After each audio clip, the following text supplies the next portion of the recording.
प्रतियोगी विद्यार्थियों, स्वागत है आप सभी का आपके अपने YouTube चैनल प्रारंभ आईएएस में। कैसे आप लोग? उम्मीद करता हूं कि अच्छे होंगे और तैयारी भी अच्छी चल रही होगी।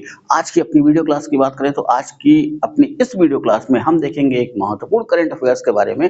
महत्वपूर्ण इसलिए कह रहा हूं कि अमूमन पिछली परीक्षाओं के अगर हम प्रश्न पत्र उठाकर देखें तो यहाँ से प्रश्न हमेशा लगभग बनते आए हैं। यानी कि जो आज का अपना ये करंट की जो अपनी आज की जो क्लास है वो है ग्रैंड स्लैम 2024। ठीक है, तो ग्रैंड स्लैम पहला प्रश्न जो वो बनाते हैं वो ये बनाते हैं कि ग्रैंड स्लैम प्रतियोगिताएं किस खेल से जुड़ी हुई हैं। तो यहाँ पे ध्यान रखिएगा, चाहते हो आप उसे टेनिस कह सकते हैं या लॉन टेनिस। एक होती है टेबल टेनिस भी होती है, लेकिन वहां सीधा सीधा लिखा होगा टेबल टेनिस। लेकिन अगर टेबल टेनिस नहीं लिखा हुआ है तो ये मान के चलिएगा कि वो लॉन टेनिस ही है। ठीक है, तो अब इन प्रतियोगिताओं की, इन ग्रैंड स्लैम की बात करें तो जो भी टेनिस खेलते हैं यानी जो लॉन टेनिस खेलते हैं तो वर्ष में ये 4 विश्व की सबसे महत्वपूर्ण प्रतियोगिताएं हैं जिन्हें सम्मिलित रूप से ग्रैंड स्लैम प्रतियोगिता कहा जाता है। और इन चारों का आयोजन अमूमन हर वर्ष होता है। और पहले जो सबसे पहले हमें ध्यान में रखना है कि जो प्रश्न वो बनाते हैं कि इन ग्रैंड स्लैम का क्रम, क्रम का मतलब कि सबसे पहले साल की शुरुआत में कौन सी होगी, उसके बाद कौन सी होगी, उसके बाद कौन सी होगी, उसके बाद कौन सी होगी। तो यहाँ जैसा मैंने बोर्ड पे लिख रखा है सेम वही क्रम है। यानी सबसे पहले जो प्रतियोगिता होती है ग्रैंड स्लैम की वो होती है ऑस्ट्रेलियन ओपन। उसके बाद जो प्रतियोगिता होती है वो होती है फ्रेंच ओपन। और तीसरे नंबर पर जो होती है वो होती है विंबलडन। और चौथे नंबर पर जो होती है वो होती है यूएस ओपन।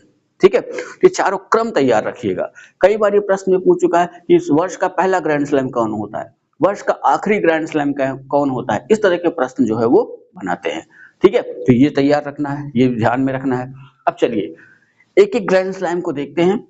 इन यानी इन चारों ग्रैंड स्लैम को देखेंगे, कौन विजेता रहा, कौन उप विजेता रहा, यही से प्रश्न सबसे अधिक बनते हैं। और जो सबसे अधिक प्रश्न बनते हैं वो पुरुष एकल यानी जो पुरुष सिंगल मैच होते हैं और महिला एकल यानी वुमेन सिंगल मैच, उनसे ही सबसे अधिक प्रश्न बनते हैं। हाँ, अगर डबल्स का कोई मुकाबला हुआ उसमें कोई भारतीय शामिल है तो वहां से भी प्रश्न बनने की संभावना बनी रहती है। तो ये जो ग्रैंड स्लैम होते हैं इसमें मुख्य तौर पर जो प्रतियोगिताएं होती हैं वो 5 प्रकार की होती है। एक तो पुरुष एकल यानी मेन सिंगल, दूसरा महिला एकल यानी वुमेन सिंगल, ठीक है, तीसरा पुरुष डबल यानी मेंस डबल, चौथा महिला डबल महिला युगल कह सकते हैं यानी वुमेन्स डबल।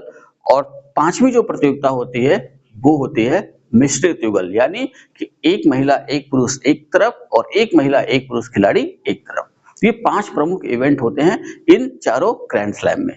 ठीक है, लेकिन परीक्षा के दृष्टिकोण से देखा जाए तो सबसे महत्वपूर्ण जो होता है वो हर ग्रैंड स्लैम का पुरुष एकल विजेता उपविजेता और महिला एकल विजेता उपविजेता। ठीक है, आगे जैसे जैसे हम आगे बढ़ेंगे आपको मैं बताता जाऊंगा कि प्रश्न कैसे पूछा जाएगा। तो चलिए, जो इस वर्ष यानी 2024 का जो पहला ग्रैंड स्लैम हुआ, जैसा कि शुरुआत में मैंने बताया कि सबसे पहले कौन सा होगा तो ऑस्ट्रेलियन ओपन होगा। ठीक है, तो पहला ग्रैंड स्लैम यानी ऑस्ट्रेलियन ओपन 2024। तो ऑस्ट्रेलियन ओपन 2024 इसका आयोजन किया कहाँ जाता है यानी स्थान, तो स्थान है इसका मेलबोर्न पार्क, मेलबोर्न ऑस्ट्रेलिया। इस साल यानी 2024 में जो आयोजन हुआ उसकी तिथि थी 14 से 28 जनवरी 2024 के बीच। और एक चीज और पॉइंट ध्यान में रखिए कि ये ग्रैंड स्लैम जो खेले जाते हैं ना, तो जिस मैदान पे खेले जाते हैं उसे हम कहते हैं कोर्ट। ठीक, तो कोर्ट शब्द का प्रयोग बैडमिंटन के लिए भी होता है और यहाँ इसके लिए भी होता है। ठीक है, तो इन 4 जो ग्रैंड स्लैम है इनसे एक प्रश्न और वो बनाते हैं कि ये किस प्रकार के कोर्ट पर खेले जाते हैं। तो यहाँ ध्यान रखिए कि ऑस्ट्रेलियन ओपन जो खेला जाता है वो खेला जाता है हार्ड कोर्ट पर। ठीक है, यानी जो मैदान बनाया जाता है वो ठोस सतह होती है। अब ऑस्ट्रेलियन ओपन 2024 के पुरुष एकल विजेता कौन रहे, तो विजेता है जैनिक सिनर। और इनका संबंध किस देश से है, तो इनका संबंध है इटली से। तो ये ध्यान रखिएगा कि हर खिलाड़ी का नाम अगर विजेता है या उप विजेता तो उसका नाम भी ध्यान में रखना है और दूसरे ये भी ध्यान में रखना है कि उसका संबंध किस देश से है यानी वो किस देश का खिलाड़ी है। तो जैनिक सिनर इटली के और उप विजेता कौन रहे, तो डैनियल मेदवेदेव और इनका संबंध है रूस से। समझ में आ गया। वैसे ही महिला एकल यानी ऑस्ट्रेलियन ओपन महिला एकल 2024 की विजेता की बात करें तो विजेता रही एरिना सवालेंका और ये है बेलारूस की। और उप विजेता रही किन वेन झेंग, ये हैं चीन की। ठीक है, ऑस्ट्रेलियन ओपन में एक चीज और हम देखेंगे पुरुष युगल, क्योंकि यहाँ पे ध्यान रखना है कि एक भारतीय भी शामिल है। ठीक, तो ऑस्ट्रेलियन ओपन 2024 में पुरुष युगल के विजेता रहे रोहन बोपन्ना और इनके साथ इनके सहयोगी खिलाड़ी थे मैथ्यू एबडेन, जिनका संबंध है ऑस्ट्रेलिया देश से। ये पूरी तरह ध्यान में रखिएगा। इस तरह का जब कोई करंट चर्चा में आता है ना, तो प्रश्न कैसे बनाएंगे, जैसे बना सकते हैं आपके लिए कि ऑस्ट्रेलियन ओपन 2024 पुरुष युगल के विजेता रोहन बोपन्ना भारत के रोहन बोपन्ना थे, और ये खिताब उन्होंने किसके साथ मिलकर जीता या उनके सह खिलाड़ी कौन थे, तो ये ध्यान में रखिएगा। मैथ्यू एबडेन, और किस देश के हैं ये, ऑस्ट्रेलिया के। इन दोनों ने किसको पराजित किया, यानी उप विजेता कौन रहा, तो सिमोन बोलेली और एंड्रिया वावासोरी, दोनों इटली के। ठीक है, इतना ही ध्यान में रखना है। रोहन बोपन्ना से कुछ प्रश्न ये बनते हैं, जैसे कि रोहन बोपन्ना ग्रैंड स्लैम प्रतियोगिताओं में सबसे अधिक उम्र के व्यक्ति हैं जिन्होंने कोई खिताब जीता है।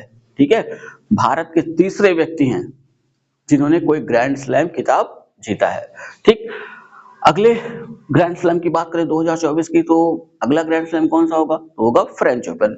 तो फ्रेंच ओपन 2024। अब इसके स्थान की बात करें तो स्थान है रोलैंड गैरोस, पेरिस, फ्रांस, और आयोजन हुआ 26 मई से 9 जून 2024 के बीच।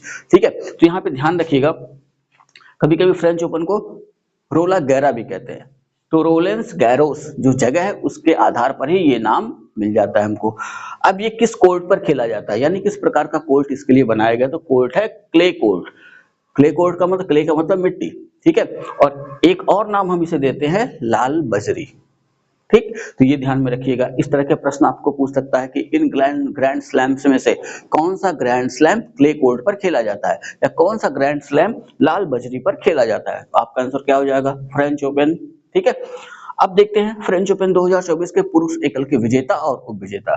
तो पुरुष एकल के विजेता है कार्लोस अल्कराज, और ये इनका संबंध जिस देश से या जिस देश के हैं वो है स्पेन। उपविजेता है अलेक्जेंडर ज्वेरेव, और ये हैं जर्मनी के। ठीक है, वैसे ही फ्रेंच ओपन 2024 के महिला एकल विजेता की बात करें तो महिला एकल विजेता है इगा स्विटेक, ये है पोलैंड की, और उप विजेता है जैस्मीन पाओलिनी, ये हैं इटली की।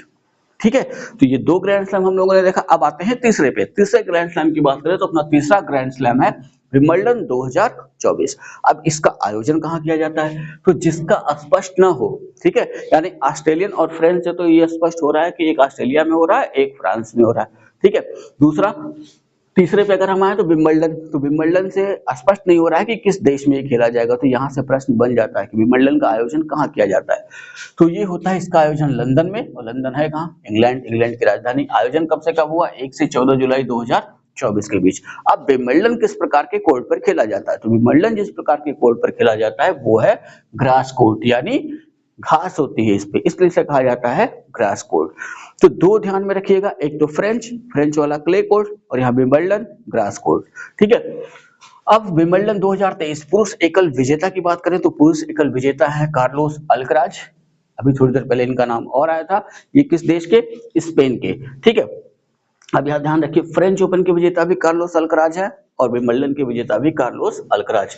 उप विजेता कौन रहे, नोवाक जोकोविच, इनका संबंध सर्बिया से। ठीक, उसी तरह विंबलडन 2024 महिला एकल की विजेता, तो उनका नाम है बारबोरा क्रेजिकोवा, और ये है चेक गणराज्य की, और उप विजेता है ऑन्स जैस्मीन पाओलिनी, इटली। जो यहाँ पे हमने देखा था फ्रेंच ओपन महिला एकल उप विजेता जैस्मीन पाओलिनी, तो इनका नाम पूरा है ऑन्स जैस्मीन पाओलिनी, कहाँ के हैं, इटली की। ठीक है, आखिरी ग्रैंड स्लैम की बात करें वर्ष के, तो वो है यूएस ओपन 2024। तो ये कहाँ इसका आयोजन होता है, तो न्यूयॉर्क, यूएसए, संयुक्त राज्य अमेरिका। इस बार कब से कब आयोजन हुआ, 19 अगस्त से 8 सितंबर 2024 के बीच, और ये जिस कोर्ट पर खेला जाता है उसे क्या कहते हैं, तो उसे कहते हैं हार्ड कोर्ट। ठीक है, तो ये ध्यान में रखिएगा, छोटी से लेके बड़ी परीक्षाओं में भी ये प्रश्न कई बार बना हुआ है। इस किसी एक ग्रैंड स्लैम का नाम देगा या मिलाने को दे देगा कि इसका आयोजन किस प्रकार के कोर्ट पर किया जाता है। तो अच्छे से एक कॉपी में एक जगह आखिरी में चारों ग्रैंड स्लैम लिखिए और उसके कोर्ट का नाम। ठीक, अब यूएस ओपन 2024 के विजेता की बात करें तो पुरुष एकल के विजेता रहे जैनिक सिनर, किस देश के, इटली। उप विजेता टेलर फ्रिट्ज, ये है यूएसए के। वैसे ही यूएस ओपन 2024 महिला एकल विजेता की बात करें तो वो रही एरिना सवालेंका, बेलारूस की, और उप विजेता जेसिका पेगुला, ये है यूएसए की। ठीक है। अब यहाँ पे ध्यान रखिए कि कैसे याद करेंगे। तो याद करने का तरीका सब इस तरीके से मत याद करिए। आप पूरे चारों ग्रैंड स्लैम को देखिए और देखिए कि किस प्रकार से दिमाग में रखा जा सकता है। जैसे ऑस्ट्रेलियन ओपन की बात करें तो पुरुष एकल विजेता कौन है? Jannik Sinner. ठीक है। वैसे ही जैसे ही हम आखिरी में आते हैं यूएस ओपन में देखते हैं यहाँ भी विजेता कौन है? Jannik Sinner. तो दिमाग में अगर आप चारों ग्रैंड स्लैम का क्रम रखे हुए हैं तो ध्यान रखिए कि पहले वाले ग्रैंड स्लैम यानी ऑस्ट्रेलियन ओपन पुरुष एकल के विजेता जैनिक सिनर, उनका संबंध इटली से। वैसे ही यूएस ओपन 2024 के पुरुष एकल विजेता जैनिक सिनर। तो इस तरह दो क्लियर हो गया। ठीक है। अब आते हैं फ्रेंच ओपन में। देखिए फ्रेंच ओपन में पुरुष एकल विजेता कार्लोस अल्कराज स्पेन। वैसे ही विंबलडन में भी कौन जीता? Carlos Alcaraz Spain. तो एकदम क्लियर हो गया कि इस बार जो ग्रैंड स्लैम हुए उसमें पुरुष एकल के विजेता आपको बस ऐसे दिमाग में रख लेना है, याद हो गया। ठीक है। जैसे Australian open Jannik Sinner, French open Carlos Alcaraz, वैसे ही विंबलडन कार्लोस अल्कराज और यूएस ओपन जैनिक सिनर। ठीक है। सबसे पहले तो विजेता एकदम अच्छे से याद होना चाहिए। अब किसको पराजित किया तो यहाँ पे ध्यान रखिएगा, यहाँ पे सब अलग अलग हो जाते हैं। ठीक है। तो इसको थोड़ा सा ध्यान में रखना होगा हमको। ठीक। अगला जो महिलाओं के संदर्भ में हमें देखना है तो यहाँ पे ऐसा देखिए कि क्या कौन कौन से नाम हैं जो कॉमन है। ठीक है। तो अगर ऑस्ट्रेलियन ओपन में देखें तो एरिना सबालेंका ने जीता, फ्रेंच में देखें तो इगा स्विटेक ने जीता, अगर विंबलडन में देखें तो बारबोरा क्रोजिकोवा ने जीता, अगर यूएस ओपन की बात करें तो एरिना सबालेंका ने जीता। ठीक है। तो यहाँ चारों एक ऑस्ट्रेलियन ओपन महिला एकल विजेता और यूएस ओपन महिला एकल विजेता, ये तो याद कर सकते हैं क्योंकि दोनों एक ही हैं, एरिना सबालेंका। तो इस तरीके से लिखने के बाद अपना अपना थोड़ा थोड़ा दिमाग लगाइए और देखिए कहाँ कौन सा नाम किस तरीके से सेट हो रहा है।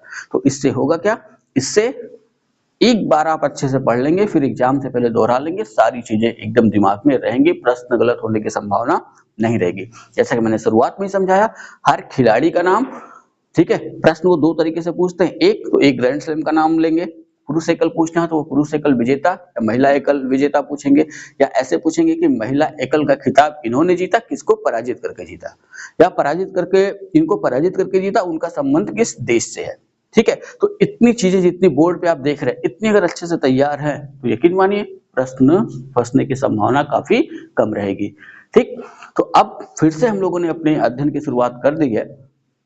अध्ययन की शुरुआत का मतलब कि मैंने अपनी ये YouTube की क्लास जो अभी कुछ समय से बंद थी, अब एक बार पुनः मैं इसको रनिंग में लेके आ रहा हूँ, यानी कि शुरुआत कर रहा हूँ, प्रारंभ कर रहा हूँ। और आप भी अब लगातार लगे रहिए और लगातार ऐसे कुछ करंट, ऐसे कुछ सब्जेक्ट जो आने वाली सारी परीक्षाएं हैं उन सब के लिए महत्वपूर्ण होगा।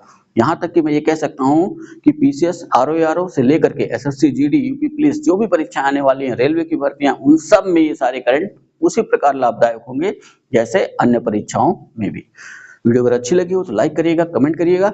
चैनल को अगर अभी तक सब्सक्राइब नहीं किया तो चैनल को सब्सक्राइब करें और जुड़ जाएं हमारे साथ, और अपने अन्य साथियों को भी अपने चैनल से जोड़ने का प्रयास करें। तो इतना तैयार करिए, मिलेंगे नेक्स्ट वीडियो में कल। और संभव है कि कल की वीडियो में मैं आपको बताऊंगा अमेरिकी राष्ट्रपति चुनाव के बारे में, और एक व्यापक वीडियो होगी, उसका इंतजार करिएगा, यानी कल शाम को 9 बजे। ठीक है। चलिए इतना तैयार करिए, मिलता है नेक्स्ट वीडियो में, तब तक के लिए जय हिंद।